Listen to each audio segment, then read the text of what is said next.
আসসালামু আলাইকুম। এটা হচ্ছে ফায়ার সার্ভিসের মাঠে প্রবেশ করার গেট। আজকের ভিডিওতে জানতে পারবেন আপনারা কিভাবে ফায়ার সার্ভিস ও সিভিল ডিফেন্সের মাঠে আসবেন, যেটা হচ্ছে নারায়ণগঞ্জ, পূর্বাঞ্চল, রূপগঞ্জে অবস্থিত।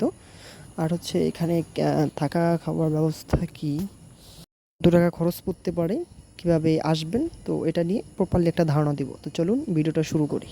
শুরুতেই যেটা দেখতে পাচ্ছেন, যেটা হলো অলরেডি মাঠের মানে গেটের বাহিরে অনেক লোক দাঁড়িয়েছে, অনেক ছেলেরা দাঁড়িয়ে গেছে। যেহেতু এখন ছেলেদের মাঠ, মেয়েদের মাঠ হচ্ছে আরও 2-3 দিন পরে শুরু হবে। সো অনেক ছেলে এখানে লাইনে দাঁড়িয়েছে। এটা হচ্ছে ময়মনসিংহ বিভাগের থেকে আসছে 4টা জেলা নিয়ে। সো আমি একটা ভাইয়ের সাথে কথা বলতে যাচ্ছি। আজকে কয় জেলার মাঠ হবে? কয় জেলার মাঠ আজকে?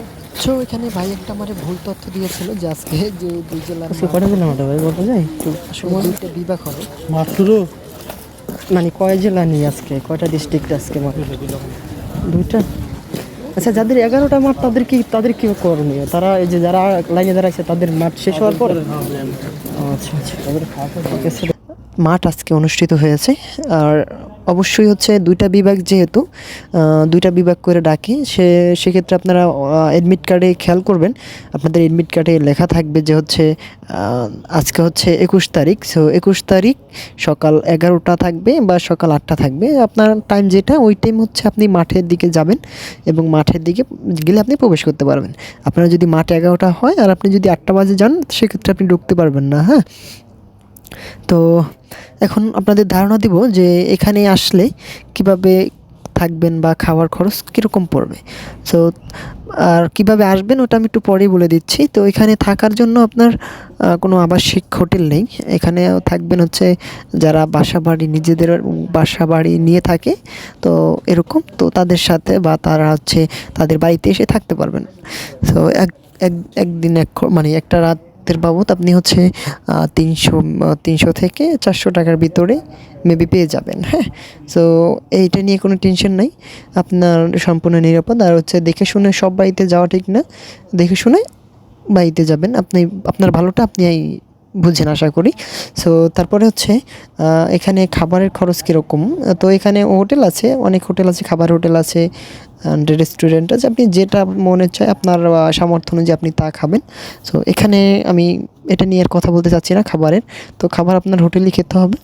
এখন আপনি খারাপ খেলে আপনার খরচ টাকা একটু কম আসবে, বেশি মানে ভালো খেতে চাইলে সেক্ষেত্রে একটু আবার খরচ বেশি পড়বে। সো এটা হচ্ছে হিসাব। আর অলরেডি আমি হচ্ছে থাকাটার ব্যবস্থা, মানে কীভাবে থাকবেন এটা আমি বলে দিয়েছি, কীভাবে এখানে থাকার ব্যবস্থা হয়। যেহেতু আবাসিক নেই, আপনি বাসা বাড়িতে আপনি যখন হচ্ছে নামবেন, এখানে এসে যে নীলা মার্কেটে যে নামবেন, ওইখান থেকে আপনি অনেক লোক আপনাকে এসে বলবে যে ভাই ফায়ার সার্ভিসের মাঠে আসছেন, আমার বাসা আছে, চলেন দেখাই, পছন্দ হলে থাকবেন। এইভাবে অনেক লোক আপনাকে ঘিরে ধরবে, দেখবেন না আপনি যখন বাস থেকে বা আপনি যে গাড়িতে করে আসেন না কেন, এইভাবে আসলে আপনাকে ঘিরে ধরবে। তো যাই হোক, পরবর্তীতে আমরা যেটা বলতে চাচ্ছি সেটা হচ্ছে আপনি কিভাবে আসবেন। তো আজকে হচ্ছে যাদের মাঠ হবে তারা হচ্ছে ময়মনসিংহ বিভাগ আর হচ্ছে বরিশাল বিভাগ। ময়মনসিংহ বিভাগে 4টা জেলা আছে, 4টা জেলা, অ্যান্ড হচ্ছে বরিশাল বিভাগ যেটা হচ্ছে 6টা জেলা আছে। সো 6টা জেলা, মোট 10টা জেলার মাঠ হচ্ছে আজকে অনুষ্ঠিত হয়েছে।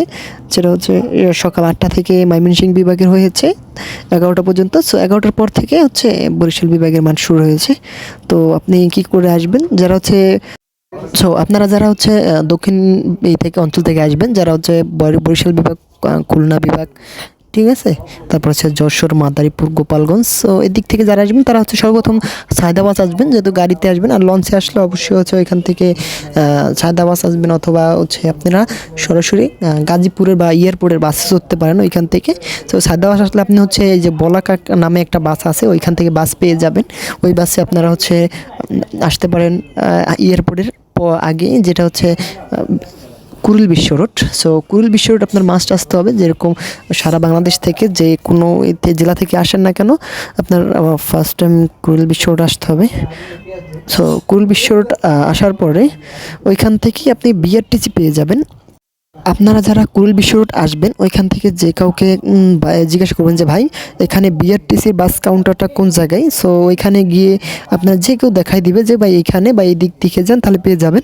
সো ওইখানে বিআরটিসির বাস কাউন্টারে গিয়ে বলবেন যে আমি ফায়ার সার্ভিসের মাঠে যাব। সো তারাই একটা টিকিট কেটে দিবে 30 টাকা নেবেন। তো টিকিটের মূল্য 30 টাকা। আর হচ্ছে আপনারা যারাই আসেন না কেন, আমি বলবো আগে কুড়িল বিশ্ব রোড আপনার আসতে হবে, যে কোনো বাংলাদেশের যে কোনো 64 জেলা থেকে আসেন। তো আপনার কুড়িল বিশ্ব রোড আসতে হবে। কুড়িল বিশ্ব রোডটা হচ্ছে হজরত শাহজালাল আন্তর্জাতিক বিমানবন্দর, যেটা হচ্ছে ঢাকায়। তো এখানে আপনার আসতে হবে। এটার আশেপাশে মানে এটার পাশেই আছে বিশ্ব রোড, কুড়িল বিশ্ব রোড নামে যেটা। তারপর হচ্ছে আপনি দক্ষিণাঞ্চল জেলা থেকে যারা আসবেন, ছায়দাবাদ, যাত্রাবাড়ি, তো গুলিস্তান এদিক থেকে যারা আসবেন তারা হচ্ছে আপনারা কুড়িল বিশ্ব রোড আসবেন। যারা হচ্ছে গাজীপুরের বাসে চড়বেন বা এয়ারপোর্টের বাসে চড়বেন, বলাকা নামে যে বাসটা আছে ওই বাসটায় আপনারা সরাসরি উঠবেন। তো ওই বাসে ওঠার পরে আপনারা সরাসরি কুড়িল বিশ্ব রোড চলে আসবেন। কুড়িল বিশ্ব রোড আসার পরে যে কাউকে জিজ্ঞাসা করবেন যে বিআরটিসির বাস কাউন্টারটা কোন জায়গায়। সো বিআরটিসির বাস কাউন্টারটা যখন আপনারা যদি দেখাই দেয় দিকে, সো আপনি বাস কাউন্টারে গিয়ে বলবেন যে আমি ফায়ার সার্ভিসের মাঠে যাব। ওইখানে বললেই হবে যে আমি ফায়ার সার্ভিসের মাঠে যাব অথবা নীলা মার্কেট যাব, ঠিক আছে।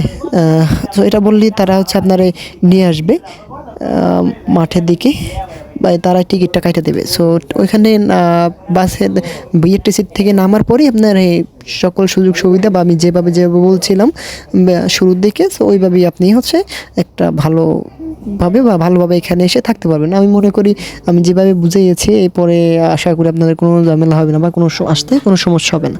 তো এই ছিল মূলত আজকের ভিডিওটা কেমন হয়েছে অবশ্যই কমেন্ট করে জানিয়ে দিবেন। তো কোনো জায়গায় যদি বুঝতে সমস্যা হয় তো অবশ্যই জানিয়ে দিবেন। তো ধন্যবাদ, আসসালামু আলাইকুম।